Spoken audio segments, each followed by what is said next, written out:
यहाँ पर ये जो विरोधी खेमा ये बटा हुआ है, ये किसी एक नेता के अंदर नहीं है और इनके जो मामले हैं इनको सुलझाना बहुत जरूरी है।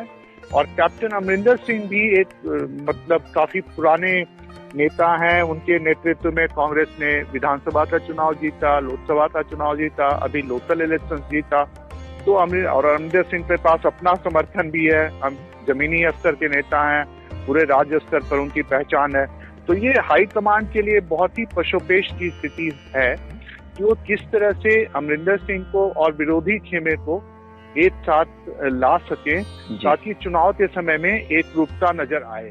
पंजाब कांग्रेस में चल रही अंदरूनी कलह पर ये कहना है आशुतोष कुमार का, जो पंजाब यूनिवर्सिटी में पॉलिटिकल साइंस डिपार्टमेंट के प्रोफेसर हैं।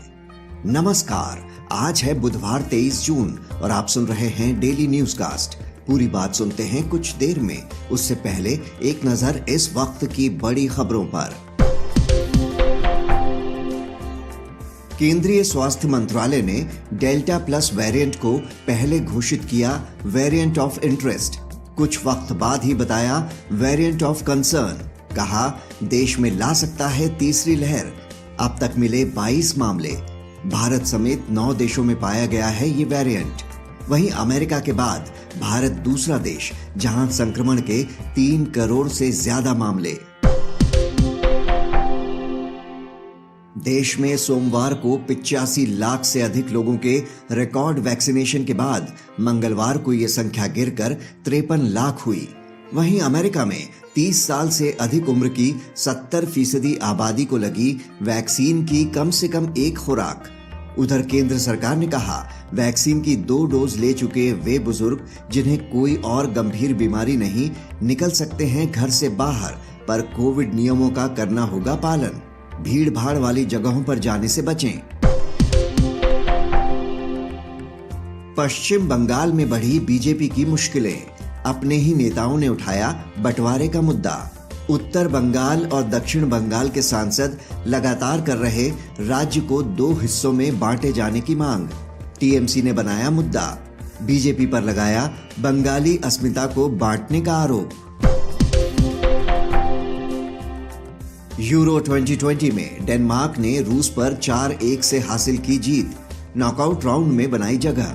वहीं फिनलैंड को 2-0 से हराकर टॉप 16 में पहुंचा बेल्जियम।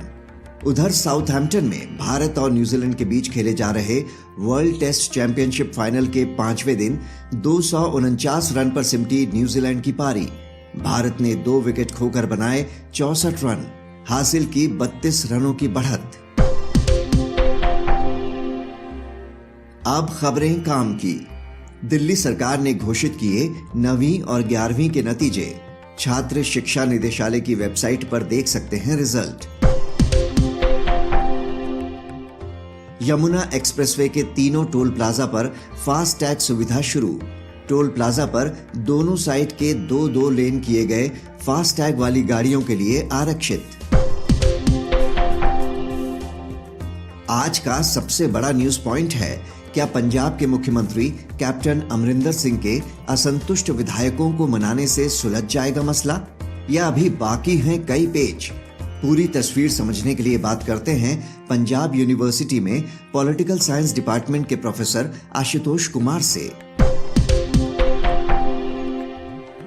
पंजाब में अगले साल होने वाले चुनावों के लिए जहां अकाली दल, बसपा और आम आदमी पार्टी ने तैयारियां शुरू कर दी हैं, वहीं राज्य में सत्ताधारी पार्टी कांग्रेस अपनी अंदरूनी कलह सुलझाने में ही लगी हुई है।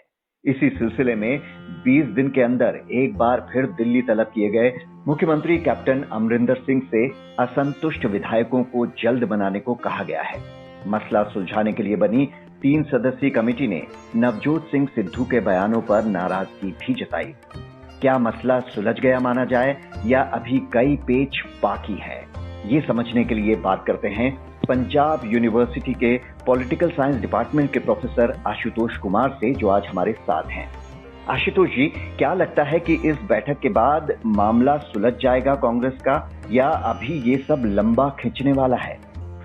देखिए शुक्ला जी, अभी चुनाव के समय में ऐसी सरगर्मियां जो हैं वो काफी मायने रखती हैं। और लेकिन इसमें कोई अचंभे वाली बात भी नहीं होती। 4.5 साल हो चुके हैं गवर्नमेंट के, तो सरकार के तो कार्यकाल पूरा होने वाला है। और ये जो सुरबुराहट अभी आप देख रहे हैं जो कि काफी एक क्रेसेंडो के तौर पे आ रही है, तो ये काफी दिनों से चल रही थी। इनफैक्ट अब पत्रकारों की नजर इस पे ज्यादा रही है क्योंकि ये मामला अब दिल्ली पहुंच गया है। नहीं तो ये जो अभी जो शिकायतें हैं और जो विरोधी खेमा के जो लोग हैं कांग्रेस के, जो सवाल उठा रहे हैं कैप्टन अमरिंदर सिंह की कार्यप्रणाली पर या कि उनकी सरकार की विफलता पर, जो कि वो जो बेअदबी हुई थी गुरु ग्रंथ साहिब की और जो गोली कांड हुआ था उसके बारे में उचित कार्रवाई न कर पाने के कारण, या ड्रग माफिया या जो सैंड माफिया जिसके बारे में कैप्टन साहब ने वादा किया था कि वो इसको सुलझाएंगे, उस पर बहुत ज्यादा प्रगति न होने के कारण, तो ये सारे जो इश्यूज उठाए जा रहे हैं कि जो आंतरिक कलह आपको नजर आ रहा है, ये बहुत दिनों से ये चल रहा था, लेकिन ये सुरबुराहट के तौर पे थी और इंटरनल एक सिमरिन था। लेकिन जब चुनाव अब पास आ रहे हैं तो बहुत सारे विधायकों को ऐसा लग रहा है कांग्रेस के कि कहीं ना कहीं ये मुद्दे जो हैं उन पर भारी न पड़ जाए चुनाव में। तो इसलिए ये सवाल केवल गुटबंदी का नहीं है, गोलबंदी का नहीं है। ये सवाल इस तरह से नहीं है कि सिद्धू साहब के पीछे हैं। बहुत सारे जो विरोधी खेमे के जो एमएलए और मिनिस्टर हैं, मैं आपको अच्छी तरह से बता सकता हूँ कि वो कोई सिद्धू के साथ नहीं है। उनके अपने मसले हैं, उनकी अपनी चिंताएं हैं जो कि वो हाईकमान के सामने रख रहे हैं। और मेरे ख्याल में हाईकमान को ये सीख लेनी चाहिए। राजस्थान का भी ये पिछले साल ऐसी चीजें हुई थी, तो ये राजस्थान का मामला कुछ थोड़ा अलग था क्योंकि वहाँ पे सचिन पायलट के साथ लोग थे। यहाँ पर ये जो विरोधी खेमा है ये बटा हुआ है, ये किसी एक नेता के अंदर नहीं है और इनके जो मामले हैं इनको सुलझाना बहुत जरूरी है। और कैप्टन अमरिंदर सिंह भी एक मतलब काफी पुराने नेता हैं। उनके नेतृत्व में कांग्रेस ने विधानसभा का चुनाव जीता, लोकसभा का चुनाव जीता, अभी लोकल इलेक्शन जीता। तो अमरिंदर सिंह के पास अपना समर्थन भी है, जमीनी स्तर के नेता हैं, पूरे राज्य स्तर पर उनकी पहचान है।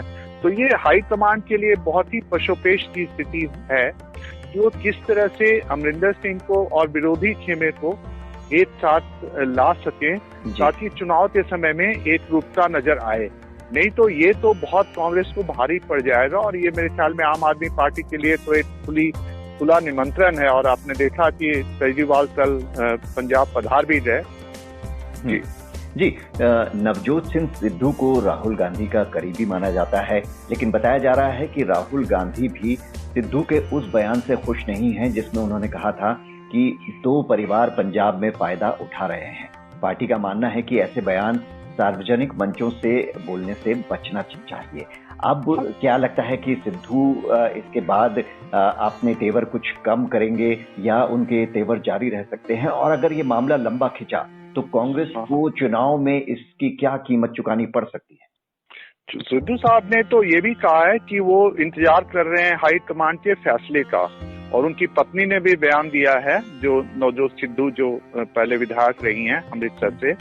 तो ये पति पत्नी के जो बयान आए हैं पिछले 1 सप्ताह में, तो और ये पहले भी अमरिंदर सिंह के बारे में 2019 में भी सिद्धू ने कहा था। ये जो आरोप लगा रहे हैं सिद्धू, ये कोई नए आरोप नहीं है। सिद्धू ने बहुत पहले भी कहा था कि ये मिली भगत चल रही है, उतने खुले तौर पे नहीं कहा था, लेकिन ये अभी भी खुले तौर पे तो नहीं था। उन्होंने फैमिलीज की बात की, तो इसमें तो सच्चाई भी है कि फैमिलीज पंजाब की राजनीति पर हावी हैं और ये बहुत सारे नेता जो अकाली और कांग्रेस के हैं ये आपस में विवाह बंधन से और पारिवारिक रूप से जुड़े हुए हैं। यहाँ जो है राजनीतिक शादियां हुई हैं पंजाब में। कैरों फैमिली, बादल फैमिली को देख लें, अमरिंदर सिंह और इनके आपस के संबंध हैं, मजीठिया फैमिली के, तो इनके आपस में संबंध हैं। तो इसमें कोई ऐसी बात नहीं है। पंजाब का तो अगर आप देखें राजनीतिक जो जिसको social basis of political power कहते हैं वो बहुत ही संकुचित है। पंजाब की एक कम्युनिटी है जट सिख कम्युनिटी, जिससे कि सिद्धू भी आते हैं और अमरिंदर सिंह भी आते हैं। उसके पास सारी सत्ता है, उसी के पास जमीन भी है पंजाब में। तो ये चीजें तो हाईकमांड को पता ही है। इसमें कोई नया आरोप कोई सिद्धू ने नहीं लगाया।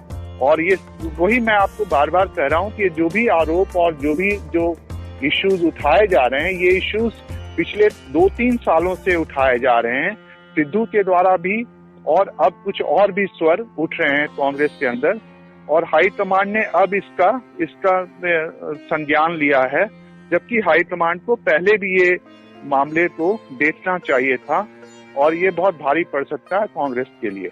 जी, गुटबाजी के दौरान हमने देखा कि सीएम अमरिंदर सिंह ने जब 18+ वालों को मुफ्त वैक्सीन देने का फैसला हुआ, उस पर पीएम मोदी की तारीफ की थी, जिसके कई सियासी मायने निकाले गए, क्योंकि कांग्रेस वैक्सीन के मुद्दे पर लगातार हमलावर है केंद्र सरकार पर। तो इस बीच कैप्टन के अलग पार्टी बनाने की बातें भी उठी। अब ऐसी खबरें हैं कि राज्य में 2 डिप्टी सीएम बनाए जा सकते हैं, जिनमें एक दलित चेहरा हो सकता है। आपको क्या लगता है, क्या मसले का हल निकालने की कुछ इस तरह की कोशिश हो सकती है? नहीं, ऐसा एक प्रस्ताव दिया गया है डिसिडेंट ग्रुप के द्वारा, जैसा कि मीडिया में खबर आई है, और दलित यहाँ करीब 31.9% थे 2011 के सेंसस में, तो उनकी संख्या काफी भारी है। और आपको पता है इलेक्टोरल डेमोक्रेसी में संख्या का एक अपना महत्व होता है। तो अगर, और अभी बीजेपी ने भी कुछ इस तरह की बात की है कि दलित चेहरे तो लाएंगे, और अकाली दल ने कहा कि डिप्टी चीफ मिनिस्टर हम एक दलित को बनाएंगे। तो और ये जो आइडेंटिटी की पॉलिटिक्स, आम आदमी पार्टी ने अभी घोषणा की है कि कोई सिख ही बनेगा, सिख पंजाब का मुख्यमंत्री बनेगा। तो इस तरह की जो आइडेंटिटी पॉलिटिक्स, अस्मिता की राजनीति जो है वो चलती रहती है। लेकिन ये जो सारे फॉर्मुलेशन है ना कि 2 डिप्टी सीएम हो और चीफ मिनिस्टर अमरिंदर सिंह रहे, सवाल ये उठता है कि क्या सिद्धू को डिप्टी चीफ मिनिस्टर बनाने से ये समस्या हल हो जाएगी? क्योंकि जैसा मैंने आपको पहले भी कहा कि ये जो डिसिडेंट हैं, जो विरोधी खेमा है, जो गुटबाजी हो रही है, वो गुटबाजी केवल सिद्धू के नेतृत्व में नहीं है। ये गुटबाजी अलग तरह की है, इसमें मिनिस्टर्स भी इन्वॉल्व हैं, वो मिनिस्टर्स इन्वॉल्व हैं जिनका सिद्धू से कोई लेना देना नहीं है। तो सिद्धू एक प्रमुख स्वर है विरोध का, और काफी पहले से है, लेकिन कुछ नए स्वर भी उभर कर सामने आ रहे हैं। और जैसे अगर आप बात करते हैं कि बाजवा साहब की, तो बाजवा साहब तो बहुत पुराने मुखर विरोधी रहे हैं, और बाजवा कोई सिद्धू के साथ नहीं जाना चाहेंगे। इसी तरह से चरणजीत चन्नी जो दलित चेहरा है अकाली दल का, कांग्रेस पार्टी का, जो मिनिस्टर भी है और यंग चेहरा पॉलिटिकल फैमिली से आता है, वो कहीं से सिद्धू से जुड़ा हुआ नहीं है। तो जो 6 मिनिस्टर्स रहे हैं, उनका सिद्धू के नेतृत्व में नहीं रहे वो। तो इसलिए हाईकमांड को केवल ये करने से, सिद्धू को प्लेकेट करने से कि सिद्धू को ये बना दो, वो बना दो, और सिद्धू को जो चाहिए सुनने में तो यही आता है कि वो संगठन के अध्यक्ष बनना चाहते हैं, पीसीसी के प्रेसिडेंट, और उसके लिए अमरिंदर सिंह तैयार नहीं है। फिर डिप्टी चीफ मिनिस्टर में आया कि अमरिंदर सिंह उसको अगर डिप्टी चीफ मिनिस्टर बनाएंगे तो किसी और को भी बनाएंगे, दलित को भी बनाएंगे। तो इस तरह की जो बातें हो रही हैं कि पद देने से कोई चीज हो जाएगी, तो सिद्धू ने खुद ही कहा इंटरव्यू में कि मुझे कोई पद नहीं चाहिए, मुझे तो इश्यूज चाहिए। जी, आप कह रहे हैं कि सिद्धू जी कह रहे हैं कि वो कहीं छोड़कर नहीं जा रहे हैं, लेकिन आपका क्या मानना है, आपके अनुभव के आधार पर, पार्टी में इस सब के बीच किसी तरह की फूट तो नहीं होने वाली? क्योंकि अरविंद केजरीवाल जी के इस बयान पर काफी मायने निकाले जा रहे हैं कि उनका सीएम पद का चेहरा सिख ही होगा। बिल्कुल आप सही कह रहे हैं शुक्ला जी, आप बिल्कुल सही कह रहे हैं। ये तो आवश्यक भाई लग रहा है।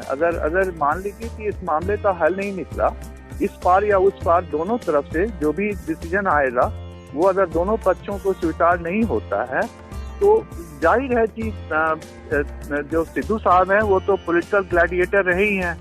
कांग्रेस में आए तो वो डिप्टी चीफ मिनिस्टर बनना चाहते थे, लेकिन उनको नहीं बनाया गया। उसके बाद उनकी वाइफ को भी टिकट नहीं दिया गया, एमएलए का, एमपी का भी टिकट नहीं दिया गया, आपको पता होगा। तो ये चीजें हुई हैं। एक महत्वाकांक्षा तो सिद्धू के साथ रही है, और दल बदलना और अपने सुर बदलना। एक जमाने में वो मजीठिया से बहुत करीब होते थे, मजीठिया फैमिली से, आपको पता होगा अमृतसर का चुनाव जब उन्होंने जीता तो मजीठिया का सपोर्ट था उनको, है ना। और लोग तो यहाँ तक कहते थे कि वो मजीठिया से ज्यादा हेल्प करते हैं बदनसीब बीजेपी के। फिर उन्होंने जेटली को वो गुरु मानते थे, उन्होंने जेटली को भी छोड़ा, है ना, बीजेपी पार्टी छोड़ दी। उनको जब राज्यसभा का सदस्य बनाया गया, उससे भी इस्तीफा दिया। तो सिद्धू साहब क्या चाहते हैं, उनकी महत्वाकांक्षा क्या है, वो तो वही जानते हैं, है ना जी। वो तो सभी को पता है। और पार्टी छोड़ना तो सिद्धू साहब के लिए कोई बड़ी बात नहीं होगी। क्योंकि वो कांग्रेस पर बहुत हमले करते रहे, तो कांग्रेस छोड़कर आम आदमी पार्टी में जा सकते हैं। ऐसे सवाल पूछे जा रहे हैं। और उस पे राघव चड्ढा का बयान आया था कि वो दरवाजे पर तो आए तो फिर हम देखेंगे, है ना। तो इस तरह का बयान का मतलब क्या होता है? अच्छा, अरविंद जी ने कहा कि वो बहुत ही सम्मानित व्यक्ति हैं, तो मैं उनके बारे में कुछ नहीं कहना चाहता, ठीक है। और यही केजरीवाल के बारे में सिद्धू साहब क्या क्या बोलते रहे, उनके अगर बयानों को देखें, पिछले बयानों को, तो बहुत चीजें नजर आती हैं। तो इनकंसिस्टेंसी जो है वो तो सिद्धू साहब की पहचान रही है। जहां तक अमरिंदर सिंह की बात है, अमरिंदर सिंह किसी और पार्टी में तो नहीं जाएंगे, लेकिन वो पार्टी तोड़ सकते हैं, क्योंकि उन्होंने पहले भी 2017 में, आप याद कीजिए, तो उन्होंने खुलेआम कहा था, मैं उस प्रेस कॉन्फ्रेंस में था जिसमें प्रेस कॉन्फ्रेंस में उन्होंने कहा कि मैंने राहुल गांधी को कहा था कि अगर मुझे चीफ मिनिस्टर कैंडिडेट नहीं बनाया जाता है, पार्टी का चेहरा नहीं बनाया जाता है कैंपेन में, तो मैं पार्टी तोड़ दूंगा। तो ये तो एक बिल्कुल ही एक ये मतलब एक संभावना बनती ही है। तो वही हाई कमांड के लिए बहुत बड़ी समस्या है कि ये बहुत धाकड़ और काफी सीनियर पॉलिटिशियन कांग्रेस का अमरिंदर सिंह एक तरफ है, दूसरी तरफ एक बहुत पॉपुलर चेहरा इन द सेंस की भीड़ जुटती है चुनाव में सिद्धू के, एक दूसरी तरफ एक पॉपुलर चेहरा है, तीसरी तरफ जो पूरी जमात है, जो डिप्राइव्ड जो एमएलए और मिनिस्टर्स की जो बहुत दुखी हैं, उनको अपना भविष्य खतरे में नजर आ रहा है।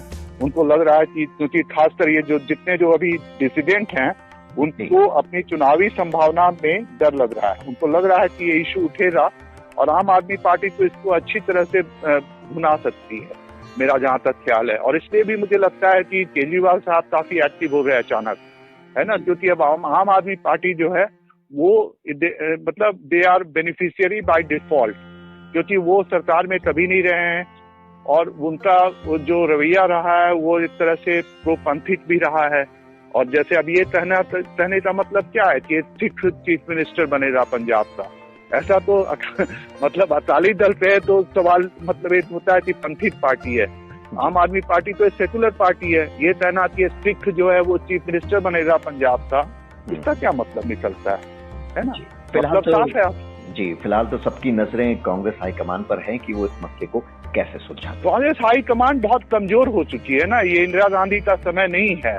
ये तो एक तरह से फार्सिकल है। मैंने कहीं लिखा भी है, अगर आप पढ़ेंगे वायर में मैंने लिखा है, ये फार्सिकल एक्सरसाइज हो रही है, थियोरेटिकल जिसको कहते हैं ना थिएटर, तो मतलब एक तरह से शो पीस हो रहा है। क्योंकि इंदिरा गांधी समय में ऐसा होता तो माना जाता, आज के दिन आप नहीं कह सकते कि हाई कमांड की जो आज्ञा होगी उसको अमरिंदर सिंह सर झुकाकर मान लेंगे।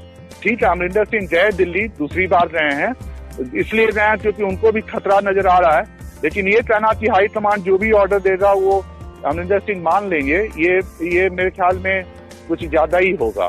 क्योंकि अभी हाई कमांड की स्थिति बहुत कमजोर है। अभी हाई कमांड जो है वो आप देख ही रहे हैं कि नेतृत्व जो है उसके शीर्ष स्तर पर भी कांग्रेस में काफी उठापटक चल रही है।